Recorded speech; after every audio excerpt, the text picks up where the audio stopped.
sejam muito bem-vindos para mais um programa do Desenvolve Vale. O Desenvolve Vale ele sempre está preocupado em trazer assuntos, novidades, exemplos, conceitos do desenvolvimento. E às vezes a gente encontra histórias que realmente nos fazem refletir de que nem tudo é igual. Às vezes encontramos pessoas que tomam caminhos diferentes, as coisas acontecem em idades mais prematuras e hoje é um caso desse. Nós vamos conversar hoje com Gabriel Leal, fundador e CEO da Psic Aerospace. Seja muito bem-vindo, Gabriel. Obrigado, Kiko. Um jovem empreendedor. Vamos escutar essa história aqui porque vale muito a pena. Tudo certinho? 1000%. Que bom. Gabriel, conta pra gente. Você hoje tem quantos anos e o que você está desenvolvendo aí? Basicamente, eu tenho 23 anos. A gente está desenvolvendo os maiores drones agrícolas do mundo, 100% fabricado aqui no Brasil e com o objetivo de ter cliente 100% brasileiro também. Fazer todo esse ecossistema aqui no Brasil. Quer dizer, com 23 anos, o Gabriel está fabricando o maior drone do mundo. E drone, gente, não é mais aquilo que era para você ver alguém brincando, para filmar, tudo isso. Hoje tem funções que vocês vão escutar aqui no nosso programa. No caso do Gabriel, focado, é uma empresa aeroespacial focada para o agrícola, né? Então você com 23 anos, como é que foi essa história sua? Conta pra gente. Fazendo um resumão, eu saí de casa com 15 anos, eu sou natural de Livramento, é uma cidade interior da Bahia de 40 mil habitantes. Quando eu saí de casa, eu fui estudar em Vitória da Conquista, que é uma cidade de 350 mil habitantes na Bahia, acho que é a terceira cidade, a maior cidade da Bahia. E eu sempre fui empreendedor. Eu já fazia comércios, outros negócios, a gente criou algumas soluções para o mercado financeiro, e-commerce lá atrás, quando eu tinha 15, 16 anos. Mas eu sempre fui apaixonado pelo setor aeroespacial, aviação, espaço e exploração dos recursos do espaço. E eu estava fazendo diversos outros negócios, eu foquei por um período na parte do mercado financeiro. Eu tinha que sair da Bahia, eu senti que eu tinha que sair da Bahia por causa do ecossistema, é extremamente natural isso, e eu quis vir para São Paulo. Então eu me mudei para São Paulo capital, há mais ou menos 2, 3 anos eu me mudei para São Paulo capital. Eu estava lá com o objetivo de fazer uma plataforma para fazer comércio de carro pela internet, 100% pela internet. Acabou que eu não estava curtindo muito o que eu estava fazendo lá. E em uma conversa com um amigo meu, ele comentou de São José dos Campos e falou assim, cara, essas suas ideias loucas caberiam muito bem em São José dos Campos. No outro dia eu peguei o carro, vim a São José, visitei o Parque Tecnológico, o MAB, que é o Museu Aeroespacial aqui de São José. Eu vi os galpões lá da linha de montagem da Embraer e, cara, assim, eu fiquei fascinado. Eu vi a réplica do 14 Bis no Parque Santos Dumont. E eu como um fã assim, do setor aeroespacial, eu nunca tinha visto algo parecido. E ali eu saí daquele dia aqui de São José com o objetivo de submeter um projeto aeroespacial que eu tinha de quando eu era adolescente, no Parque Tecnológico.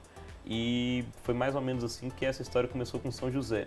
Eu estudei bastante, conversei com bastante... Você chegou em São José, me perdoe um parênteses, você chegou em São José sem conhecer ninguém? Não conheci ninguém. Não tinha parente, não tinha nada. Não. E veio aqui porque o seu amigo falou que era uma cidade tecnológica. Sim.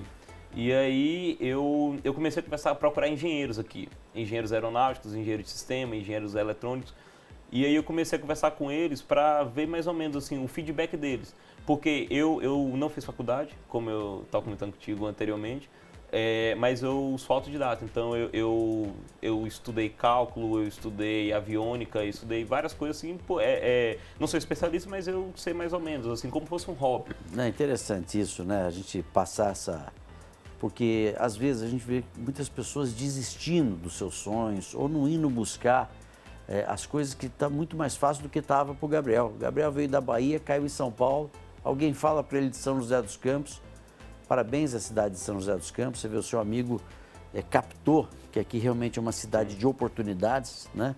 Com todas as instituições de ensino, o PIT, que é o Parque de Inovação Tecnológica, dando um show de inovação e apoio principalmente a essas iniciativas. Sim. E aí você chegou aqui então sem conhecer ninguém, autodidata, como você disse, e foi tocando. Cara a tapa, conversando com o pessoal e sentindo, entender a cultura do lugar. Como eu morei em várias cidades e eu saí de casa muito cedo, eu aprendi uma coisa. A primeira coisa que você tem que fazer quando você muda de cidade é você entender como que funciona a cultura daquela cidade.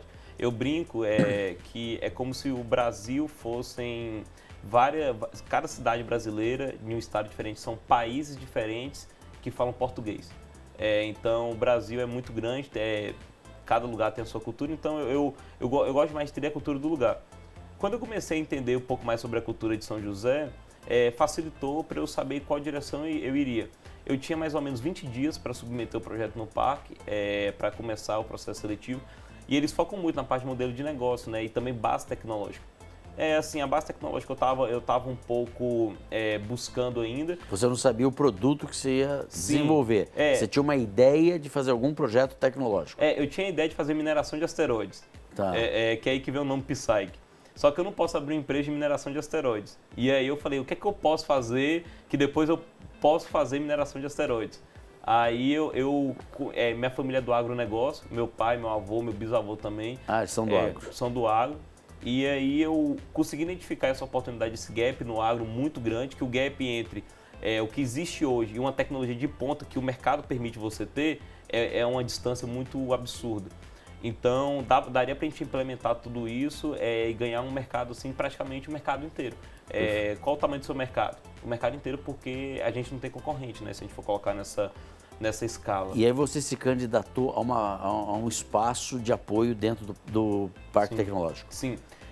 Eu submeti o projeto, acabei focando nessa parte de um produto que eu poderia fazer rápido, fazer um faturamento rápido e ficar tudo no Brasil.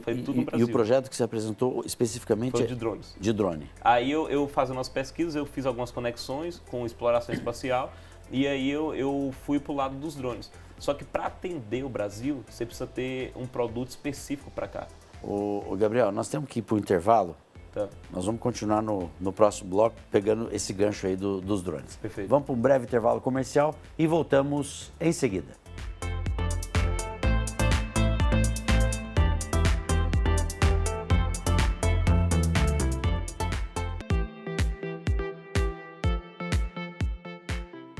Muito bem, de volta, né? Hoje uma história bem fora dos padrões que a gente está acostumado. Um jovem aqui, o Gabriel, com 23 anos, veio a São José dos Campos sem conhecer ninguém, veio atraído por ser uma cidade tecnológica e então já começou a se aproximar do Parque Tecnológico e lá se candidatou para desenvolver a sua ideia. Foi. Eu formulei um modelo de negócio muito rápido. Tá. E é engraçado que do dia que eu formulei esse modelo de negócio, nunca foi modificado até agora. Eu fiz isso mais ou menos em uma madrugada. Que era fabricação de drone. Fabricação de drone e prestação de serviço. Prestação de serviço, Na contramão de tudo que estava acontecendo na época. Por quê? Porque hoje é um pouco mais comum a prestação de serviço. Na época não estava engatinhando. Porque o Brasil tem um problema muito sério com a confiança do fornecedor. E no agronegócio isso é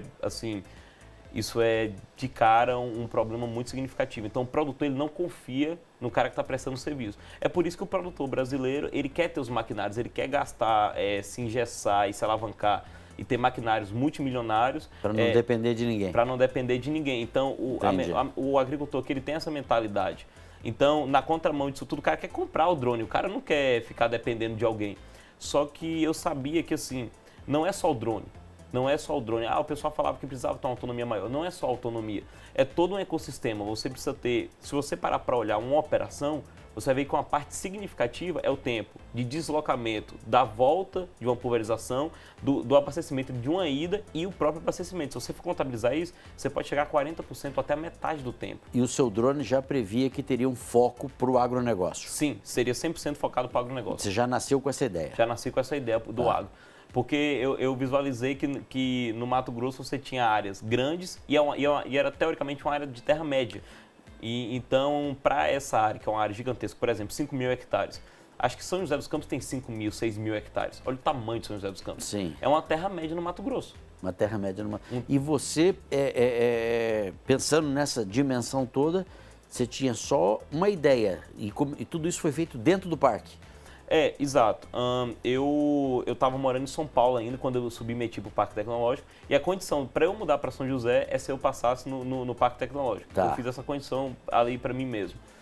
O processo foi de agosto, acho que de julho a agosto até mais ou menos novembro, final de novembro. Que ano isso? 22. Quer dizer, no meio da pandemia. No meio da pandemia, de 22. E aí eu conversei com mais ou menos ali 500 a 600 engenheiros, até dezembro. Eu conversava com mais ou menos assim, 5 a 10 engenheiros por dia. E aí você entrou para o parque, você foi selecionado. E quem que subsidia as despesas para todas essas pesquisas? O parque ele tinha uma condição que ele fornecia toda a infraestrutura para você, ele fornecia a network, todo aquele apoio, a credibilidade, que é muito importante. Sim. Mas eles não forneciam nenhum aporte. Eu tinha uma grana, peguei um dinheiro também com meus familiares para apoiar no início. E aí, meu objetivo era convencer o produtor a investir na Psyche. Tá. O cliente a ser o investidor. Você já foi atrás do agro para esse acreditar no seu projeto, que é o drone que iria fazer a pulverização. Isso, ninguém acreditou para resumo da 2022, muito recente, 2 anos atrás. Na verdade, eu fui no Mato Grosso em fevereiro do ano passado. Tá. Eu fui aprovado no Parque Tecnológico, eu fiz a transição de mudança de dezembro de 22 para janeiro, aqui para São José. E aí, foi no meio do tempo que eu conheci meus 2 sócios, que é o Matheus Pedroso e o João Barbosa, que são meus 2 co-founders. Conheci também o Vitor Espanha, foi o segundo brasileiro a ir para o espaço. Eu conheci ele em outubro de 22. Tá. Ele juntou comigo na época para a gente embarcar na Psyche. Ele acreditava na visão de criar um produto, ficar rico com esse produto e o dinheiro que a gente fizesse com esse produto feito aqui no Brasil, a gente conseguiria financiar a exploração espacial aqui no Brasil. Legal. Então ele compartilhava dessa visão também. E aí, quando que você teve esse produto consolidado no parque? A gente começou no parque ali mais ou menos reformar escritório para começar a fazer a pesquisa em março do ano passado. Março, abril do ano passado começaram as reformas, aí começou eu, o João Barbosa e o Matheus Pedroso. Começaram nós 3 lá, fazendo os primeiros desenhos, as primeiras ideações de como seria, como que a gente vai ter uma base de reabastecimento com a capacidade imensa e fazer esses abastecimentos muito rápidos. Então a gente começou a idealizar tudo isso lá. Eu conheci o Renato Aburaia e o Lauro Aburaia, que são os chefes da manufatura. Quer dizer, há 1 ano atrás? A ideia começou a aparecer fisicamente um ano atrás. Um ano atrás. Tá. E aí você começou a fazer os testes e tudo mais? Não, eu não tinha nada. Como é que eu vou fazer teste com algo que eu não tenho? E aí eu tinha, beleza, a parte ali de 2D, 3D estava sendo caminhada. Tá. E eu precisava de alguém muito bom de manufatura para estar comigo, porque é extremamente complexo, extremamente complexo. Eu precisava de alguém que abraçasse o projeto. Foi isso que o Lauro e o Renato fizeram com a Psyche. E em 28 dias, depois do 3D finalizado, no dia que eu conheci o Renato, ele me pediu 6 meses para fabricar o drone. Do dia que eu conheci ele até o dia que saiu o primeiro protótipo foram 28 dias. 28 dias. Do zero. Do zero. Feito as formas, tudo. E hoje você tem quantos protótipos? Hoje nós estamos com 5 protótipos na fábrica e a gente está finalizando agora o plug final, que é o de metal, que é o que a gente está fazendo, que a gente vai poder tirar quantas peças a gente quiser de drones. Fantástico. E o objetivo agora no segundo semestre é expandir a fábrica para fabricar 3 drones desses por dia. Tá. Você já tem encomendas desses drones? Sim, mais de 1 milhão de hectares assinados. Assinados. Sim.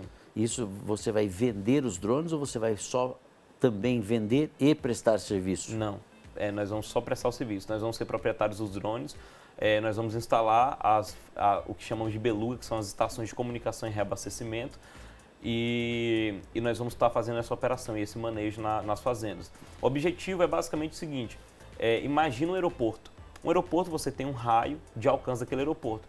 Como que 200, 300 aviões de uma companhia aérea brasileira transportam 4 milhões de passageiros? Porque eles vão desses pontos várias vezes, todos os dias durante o ano. É basicamente a mesma lógica. Seria o mesmo. Exato. A gente tem as belugas, que a cada 10 km de raio nós vamos instalar elas, e aí a gente cria todo esse ecossistema em que os drones conseguem voar, eles conseguem operar naquelas regiões e vão abastecendo em belugas distintas. Perfeito. Nós temos aqui um intervalo comercial. Perfeito. E voltamos em seguida.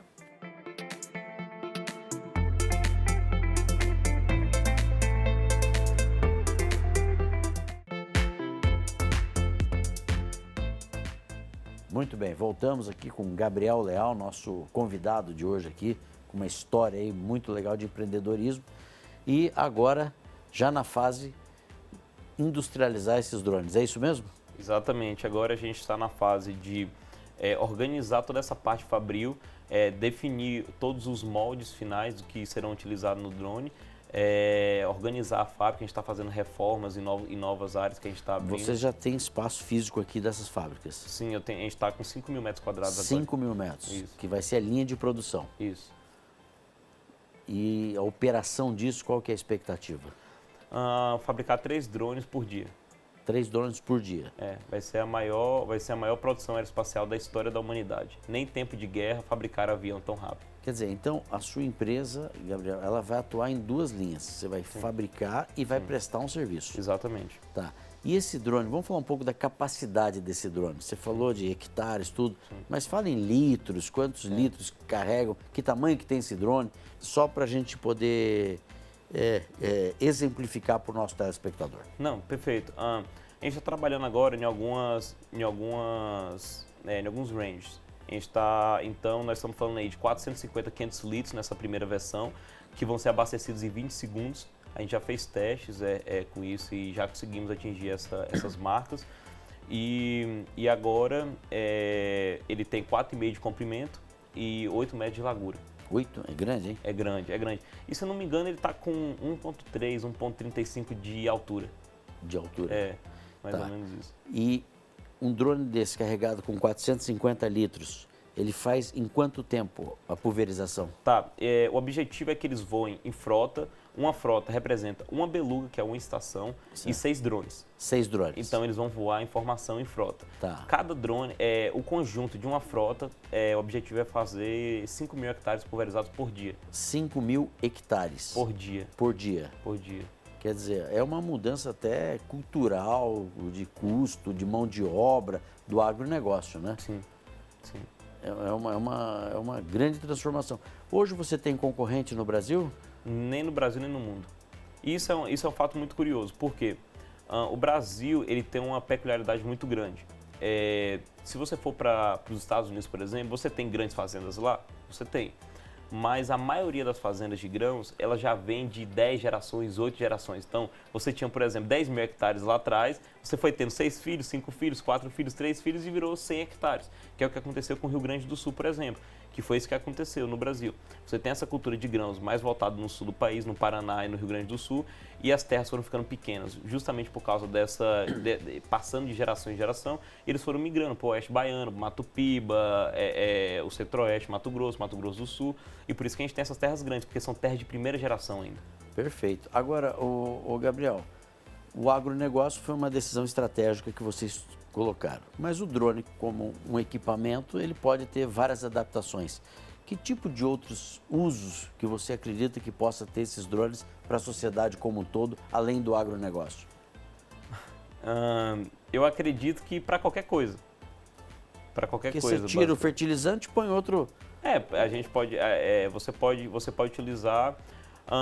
Eu gosto muito, aquele negócio, não é o produto, é o que você faz com o produto. O produto é uma ferramenta, né? Então, você pode fazer qualquer coisa, mas a gente está focado 100% no agronegócio. Qual que é a forma de combustível que ele usa? Etanol. Etanol. Ele é híbrido, né? Ele tem um motor etanol gerando energia e abastecendo as baterias. Perfeito. Assim, falando um pouco da privacidade, você acha que o drone ele pode ter algum tipo de utilidade também que prejudique a privacidade das pessoas se mal utilizado? Os nossos não, porque eles são muito grandes, eles não podem voar em áreas urbanas. É por isso que a gente tem uma vantagem, porque a gente vai sobrevoar eles em áreas não habitadas. Por exemplo, eu não posso voar ele aqui próximo de onde a gente está. Mas assim, os drones pequenos, eles têm algum problema com isso, né? Porque hoje você tem também, da mesma maneira, se você imaginar um drone desse tamanho, você tem 2 movimentos. O drone muito grande, para diversas aplicações, como a aplicação do agro, e você tem os drones abelhinhas, que são drones muito pequenos que podem ser utilizados para fazer espionagem, acabar com a privacidade das pessoas também. Nosso tempo está acabando. A legislação está olhando para isso? Sim, a legislação está olhando para isso, eles querem construir junto com as empresas isso, e eu acho que esse é exatamente o caminho. E até mesmo porque a legislação ela tem que proteger o meio ambiente, né, que é tudo que está em volta, e as pessoas. Sem dúvida. Como você está operando no meio do nada, literalmente, você não tem pessoas próximas, então o risco danoso a pessoas e a terceiros é muito baixo. Sim. Pode acontecer? Pode, mas é muito baixo. E aí você entra em outras pautas ambientais, de como isso pode implicar na fauna, na flora local e tudo isso. E a gente está junto para compartilhar os dados e melhorar o máximo possível. Perfeito. Bom, conversamos aqui com o Gabriel Leal, fundador e CEO da Psyche Aerospace. Isso. Uma grande empresa que está nascendo aí com todo vapor na área de drone, voltado ao agronegócio. Parabéns, Gabriel. Que vocês tenham muito sucesso. Muito obrigado. O Desenvolve Vale é o espaço que estimula e discute o desenvolvimento e o empreendedorismo. Então, queremos cumprimentá-lo aí com 23 anos, tamanha experiência, que você tenha muito sucesso aí na produção dos drones. Obrigado. Ok, a você, telespectador, muito obrigado pela sua audiência e até o próximo programa. Fique agora com o SBT Brasil.